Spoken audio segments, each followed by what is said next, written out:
Preface to Mafarka the Futurist by F. T. Marinetti.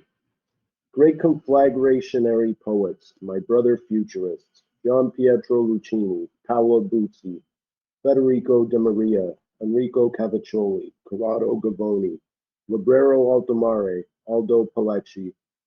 Here is the great explosive novel I promised you. Like our souls, it is polyphonic.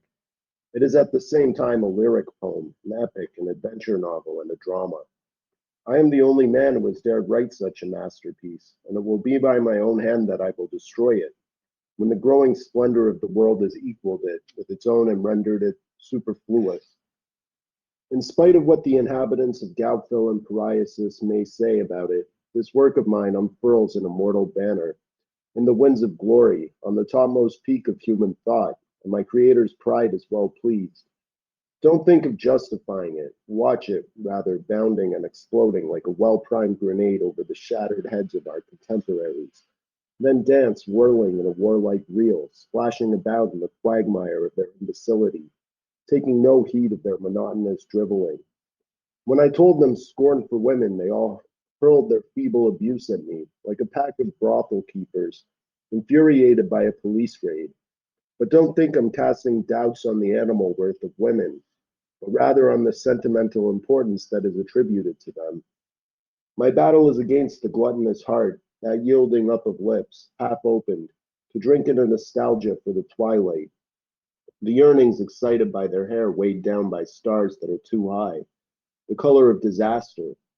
I wish to vanquish the tyranny of love, obsession with having only one woman, that monstrous romantic moonshine that washes over the brothel's facade. I roared at them, let's glorify war. And from that day on, the crazed icy hand of dread has mauled their spleens, groping around their insides between their cramped bellies and their brittle ribs. Is there any painter capable of evoking on canvas the yellowy green pallor flushing their cheeks as they fumble around, mumbling their ritual incantations about the wisdom of nations and universal disarmament? From time to time, they throw their arms around one another's necks, catching their breath before hurling themselves en masse against us, the enemy to be destroyed at all costs. They are a grotesque breed and utterly illogical, these worshippers of peace. They'll never get it into their heads that war is the world's sole cleanser. Am I not, at very least, something of a barbarian for these false devotees of progress? These people who, to avoid resembling the ancient Romans, have quite readily given up the habit of the daily bath. But let's not waste time worrying about the fatal silting up of their minds, from which the sea is forever receding.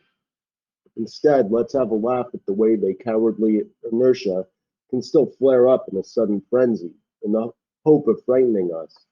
Some of them hurl themselves against us, unbuttoning their starched collars and rolling up their sleeves, trying desperately to look fierce. Others don their provincial style Sunday best to register their solemn disapproval of us. But their stupid pomposity barely touches the habitual indifference of the populace. And it has to be said, the less foolish among them sit back on their heels in silence, with the snouts stuck in their tankards of ignorance. My brother futurists, look at each other's faces, and I know well enough that you in no way resemble that despicable crew. So can you then resign yourselves, you of all people, to remaining the miserable slaves and children of the cunt? And do you too then wish to strangle the bellowing future and their unpredictable destiny of mankind? In the name of the human pride we revere, I tell you that the hour is at hand when men of broad vision, with minds of steel, will become prodigious in their siring, simply by bringing their boundless wills into play, those wills of giants whose doings are beyond question. And what I am telling you is this, that the human spirit is an untired womb, and it is we who are impregnating it for the first time. Mafarka's discourse on futurism. Mafarka, Mafarka. Mafarka awoke with a start in the streaming lava in an African sunset. He had slept for a long time in the inaccessible hollow of a rock, at the end of an inlet that communicated with the sea by means of a narrow channel. He was surrounded by the seething scarlet torrent of crashing waves, stirred up by a madness, by a pent-up fury, churning away beneath huge inert boulders that weighed down heavily upon them. Out at sea, the unbridled running of the storm. Mafarka, Mafarka, Master, O Lord. He sprang to his feet. Who is it calling me down there, beyond the headland? Who calls me among the harsh cries of the waves? A sailing ship, all ebony and crimson, entered the channel. Another three came on behind, pitching and tossing without making much headway. They were filled in the gunwales with black sailors, like vats stuffed with grapes and carted along a rutted, potholed street. Bunches of human beings, 1,000 gesticulating arms, a melee of clashing voices and crashing waves in the bubbling red vat of the Gulf. The sailors were all shouting at once, as though demented, to make their voices heard above the booming voice of the sea. Master, we are your brothers, your children, your companions in battle, have come to offer you. But no, what are you saying? To beg of you to accept supreme command. Mafarka, standing upright and still, gave his answer. Spitting into the sea. Pah. Ugh. Get the hell out of it, you sons of bitches, you lily-livered slaves. I haven't got time to waste messing about with dumb animals and cowards. Don't you have any ideas of your own? Any will of your own? You people have always been skittering about me with the absorbed solemnity of busy turkeys. Just sort out your own problems. Personally, I don't give a damn anymore about your shabby little lives, with all their insipidities, their infirmities and degenerative diseases. You are people doomed to early decrepitude and death. What I desire is to reach beyond myself, creating eternal youth out of the strength that comes entirely from within. But what's the point of my telling you this? For, make no mistake, you're wrong, coming here and disturbing me in my solitude. And I won't forgive you for it. You compel me to hurl my spirit into the sea like a cat fastened up in a sack. What do you want? Is it my strength and my genius? Oh, Abdullah, you really could have spared me this task. You, yes, you, my brother in arms. You, the valorous young captain I loved above all others. Do you really not know who I am? Do you really think I can be bothered listening to your entreaties and taking your advice? What have you got running in your veins? What are you made of?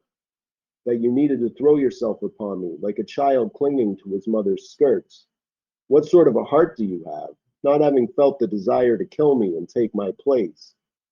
Is life so long, then, that you're willing to waste half of it at my knee? To tell you the truth, I fled because I feared getting old with a paltry little scepter in my hands. I was afraid of all the compromises age forces on us and loss of nerve in the future. I felt jealousy and envy for you, yes, for you and your triumphant youth that sooner or later would leave me behind. Are you telling me I should take up the scepter again? I'd rather have a shepherd's crook, a fine occupation that, and just right for a hero like me, keeping watch over the soldier's fodder. After the victory, what use would my presence be? If the Arabs were to be my soldiers, I'd be proud to concede it. But that they should become my flock, oh, what a sad fate that would be. The very idea of it will be enough to corrupt them, and me to the core for all time. My words are not to be taken lightly, Abdullah.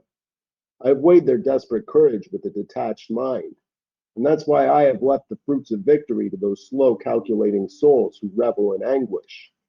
I know I'll be accused of abandoning you, defenseless, to your enemies, after having made use of you to establish my own fame. Certainly not for pride's sake, especially since I have given back to you the crown you had lost. Now, having had the pleasure of it, what shall I say? I'd had enough of it the moment it was done. Could it be, Abdullah, that in order to stamp my will on the lives of my people, you would like me to imitate the ridiculous tattooist who carefully draws symbolic figures on the skin, then patiently pricks out their outline using a tiny piece of tortoiseshell with serrated teeth? Or do you really expect me to give up my days, expending all my energies, beating out crude laws with a pitiless hammer? Well, no thank you. I am neither tattooist nor engraver. All I care about is blood spurting out under the relentless blows of my axe. I'm quite incapable of inserting the pigments of my finely ground and watered down ideas into the incision with the tiny brush. I do not have the cautious wisdom of the bookkeeper. I'm perfectly capable of seizing power, but only to cede it at once into scrupulous hands. My fighter's grip would crumble your crown into dust, and I have to wish to waste my time in thwarting conspiracies and unmasking traitors. A voice then cried out, "Oh, master, lord, there are no longer any traitors left, and you have no more enemies. The Bubasa partisans are all dead, and even Sabatan. That I know, for I killed him myself, in fact, on the bridge of the sailing ship where he came to challenge me for the last time. All glory to you, Mafarka. Glory to your invincible strength. We call upon your all-powerful arm. And what would you do with it now that the war is over? Besides, you could tell everyone that I've now become a builder of mechanical birds. You think that's funny? Clearly, you don't understand. I am creating and giving birth to my son, a gigantic, invincible bird who has enormous, flexible wings made to embrace the stars. No power will be able to withstand him, neither the shock of the storm nor the slashes of lightning. He is down there at the far end of the gulf, and you can see him. In the 30 days I have been toiling, I have never once doubted that I would create a son wholly worthy of my spirit. Infinity is his. Do you think such a miracle is not possible? That's because you have no faith in your power as men. You must needs have joy and the will to give yourselves up entirely to the marvelous, as a suicide gives himself up to the sea. With my own hands I have carved him, my son, from the wood of a young oak, and I have discovered a formula that transforms vegetal fibers into living flesh and sturdy muscle. My son's face is well proportioned and full of strength, but no one as yet has had the chance to admire him. I work at him with my chisel during the night by the light of the stars. During the day, I cover him over with tiger skins so that the workers don't sully him with their brutish eyes. The smiths of Milmala, under my instruction, are building a great cage of iron and oak to protect my child from the ravages of the wind. There are 2,000 of them, whipped out of their villages and obedient to my every word. The weavers of Lagahorso, in the meantime, are preparing a lightweight yet hard-wearing material that will clothe the huge webbed wings of my child. It is a canvas that is indestructible, woven from date palm fibers, and it is being variously colored out in the sun with tints of gold, blood, and rust. He moved the great flying steps over the topmost points of the rocks. His body seemed free of all human weight and ungainliness, so that sometimes he could be seen gliding high and free above the flapping of the sails and the unceasing cries of the sailors, like a colossal eagle protecting its offspring. And Abdullah, hoisting himself up the mainmast of his own boat, cried, "Mafarka, Mafarka, we offer you all our strength, and our arms are ready to serve you in the heaven-sent task." No, no, I thank you, inhabitants of Tel el Kebir, but it is you, Abdullah, who are destined to command the city. Besides, it is not subjects I want, but slaves. Suddenly there was a great clap of thunder over the sea. The lightning, like a giant with his head down between his clasped hands, and with legs of gold, flashed through the air and leaped, all electric and violet hued, from a cloud trampoline and dived straight into the sea.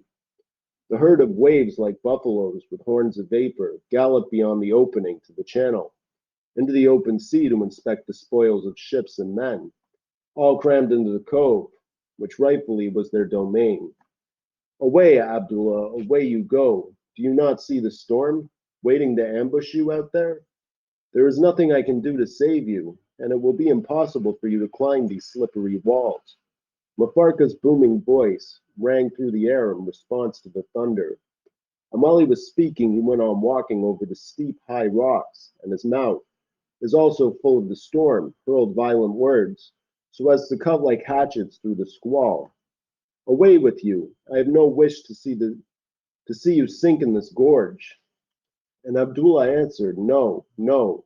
What do we care about the storm or about death? We wish to gaze one last time upon your face. We desire that our eyes, already doomed to die, drink in your passionate image. Then Mafarka drew himself up in his full height, calling yet again, Allah, Allah, thanks be unto thee, for I see that my teachings are at last bearing glorious fruit. Yes, oh yes, my brothers, I open my arms to you and press you all to my heart. You are at last worthy to hear the mysterious word of my religion.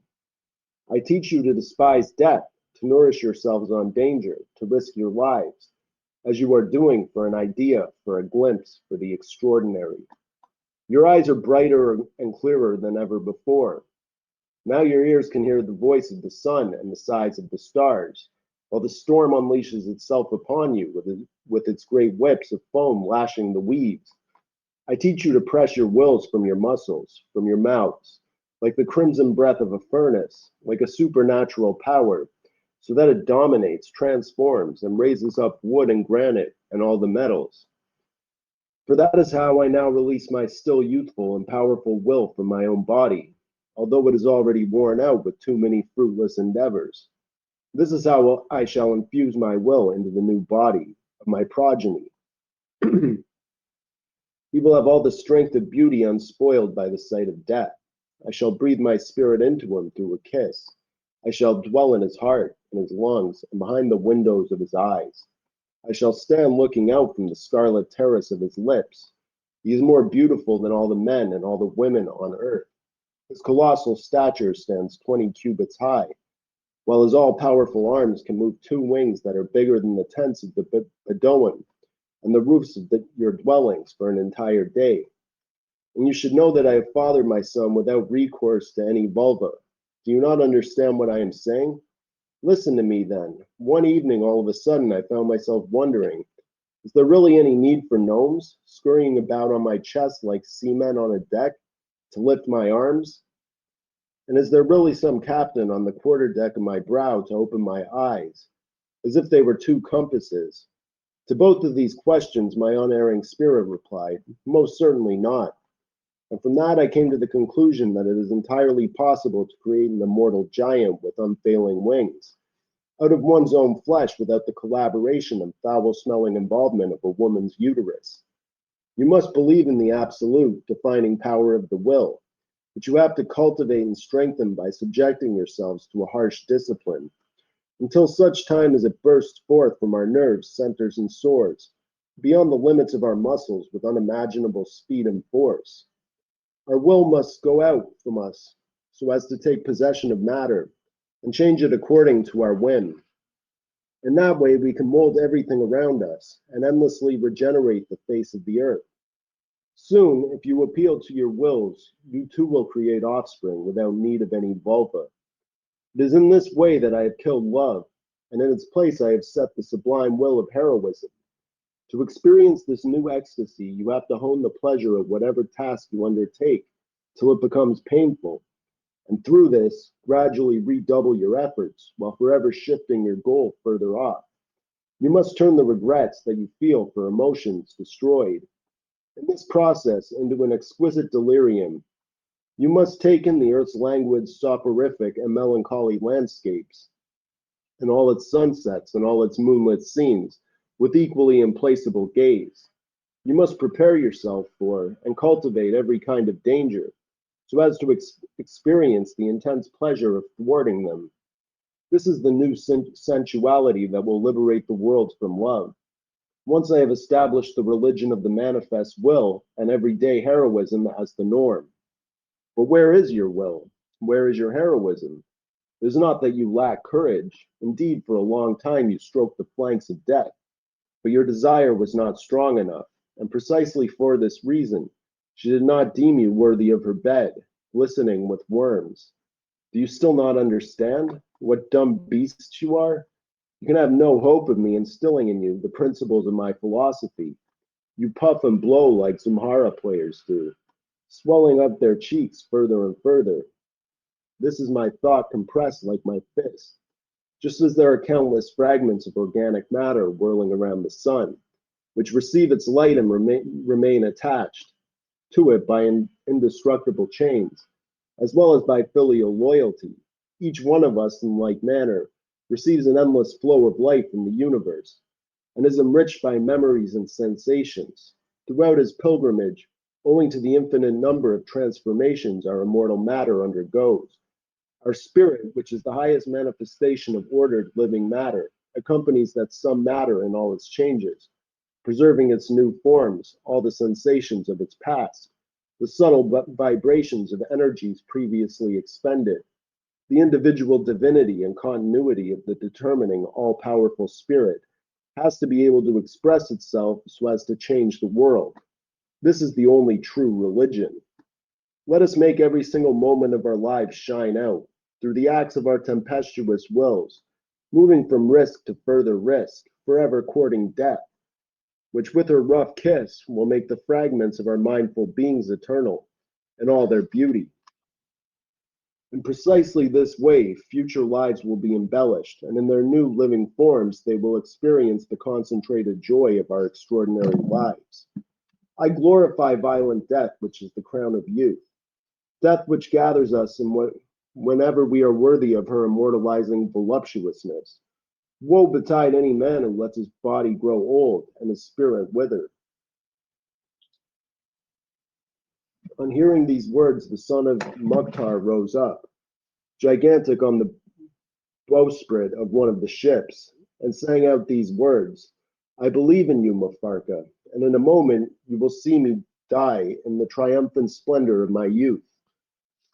And so saying, from high up on the heaving prow, he hurled himself, arms flung wide, upon a pointed rock, on which he remained half impaled, squirming and covered in blood, like the tunny fish that a storm nails to the reef. A great roaring responded to his last heart-rending gasps. Silence, Mafarka cried. I raise my voice, for not even death itself has the right to interrupt me. He stood tall against the winds that beat against him from all sides, with the violence of a crowd that raises up its tyrant and its liberator on 100 arms. And his voice rose above the creaking of the masts, and the boards, and above the flanks, and above the flakes of scudding foam that the wind, threshing tirelessly, failed about the threshing floor of that tragic gulf. Think upon my tempered spirit, my agile, quivering sinews. Beneath my insatiable, clear-sighted will, my metallic brain sees everywhere precise angles and rigorous geometrical systems. Future days lie there before me, fixed, straight, and parallel, like the military roads clearly mapped out by the armies of my desires. And my youthful past is abolished, abolished. Oh yes, I too had nights of love, in which it pleased me to blind myself in the cool arms of some young virgin, and I would bury my head between her scented breasts, so as to lose sight of the many different regrets piling up like clouds on the horizon. Oh yes, love women. All of that can momentarily blot out the sky and fill up the well of space, but I have erased these things from my memory. And yet there were indeed sweet shady places in my country, where the light at dusk was pleasant and intimate. The stars were so familiar that you might have wanted to hold out your hand to them, full of speed, as if they were silvery sparrows. And the night was so indulgent to my lack of courage. Between the arms of a woman, I would sense the memory of my daytime failings brushing against my feet, reaching my heart, groping for my relaxed yet restless nerves, while my imagination made delicious golden leaps toward my soaring fugitive sensations. And all of this is life's poison. At that time, I savored and suffered everything, living and desiring, dreaming and attending to my sufferings in the shadows. Poetry, poetry, sublime putrefaction of the spirit. At last, here I am as I wanted to be, dedicated to my own death.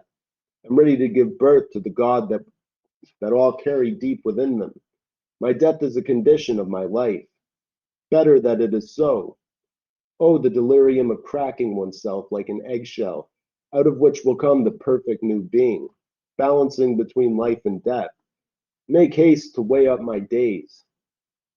I hold my destiny in the palm of my hand, like the neck of a faithful steed, ready to bear me wherever soars the eagle of my desires. The waves beat out the rhythm of Mafarka's words like a landslide, crushing down upon the rocks. With the rhythm of each of these utterances, bellowed into the wind. It seemed as though the waves hurled corpses in their thousands into the jaws of the cliffs. The boats bobbed furiously, buffeting the swarming shadows of the seamen who clung to the masts like gadflies to the hooves of a tumbled horse. Mafarka cried out to them, I bid you farewell and give you my blessing. Take them, and the kiss of your lord and your king. Go, I command you, but beware, beware, mind how you go. Weigh anchors quickly. Take good care, Abdullah. Give the order at once that each of the boats moves away along the channel, spreading their foresails to take advantage of the current. Pull in your oars, otherwise you will smash them. Don't use your topsails, or else the wind passing over the rocks will capsize you in the heavy swell. Depart, away, one by one, skimming lightly over the billow. You crewmen, spread yourselves evenly, two to the stem and two at the stern. Yes, yes, well done, Abdullah.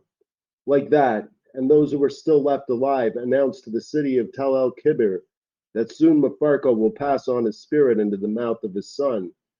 Gazurma, the invincible lord of space, the giant with immense orange-colored wings. When he had uttered these words, the lowered herd of sea buffaloes scaled the cliffs. With a fearful uproar of heaving backs and horns of spray, overturning all the boats, buffeting each other in the creek. Only two of them got away with hoisted sails along the narrow channel as if they were thieves. Goodbye, goodbye, my brothers. May death hold you in his violent lips and suck out your blood, and may his caress bruise your bodies and his kiss ecstatically flay the flesh from your bones. Take your pleasure then, Abdullah. Take your pleasure, my friend, amid the harsh grating of useless splintered oars, amid the smashing of masts, and the great lacerating laughter of hysterical sails, burning with the desire to be naked, naked and dripping with the lover's sweat, between death's scything arms. Mafarka ran first to one place, then to another, along the tops of the rocks, urging on the delirium of dying, all those lives that were writhing in ecstasy, upon the quivering body of the great black goddess. Die, he cried out, die of pleasure, flesh of man, die in ecstasy.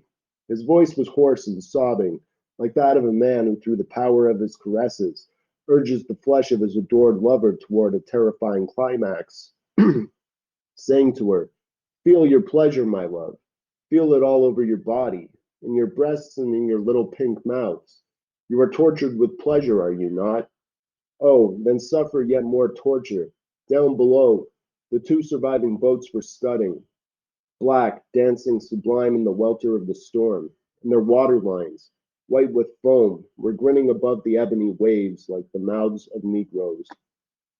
Mafarka, the Futurist, an African novel, was first published in French by Samsod in early 1910, although the title page gives 1909 as its date. In the same year, in an Italian translation by Marinetti's secretary, Decio Cinti.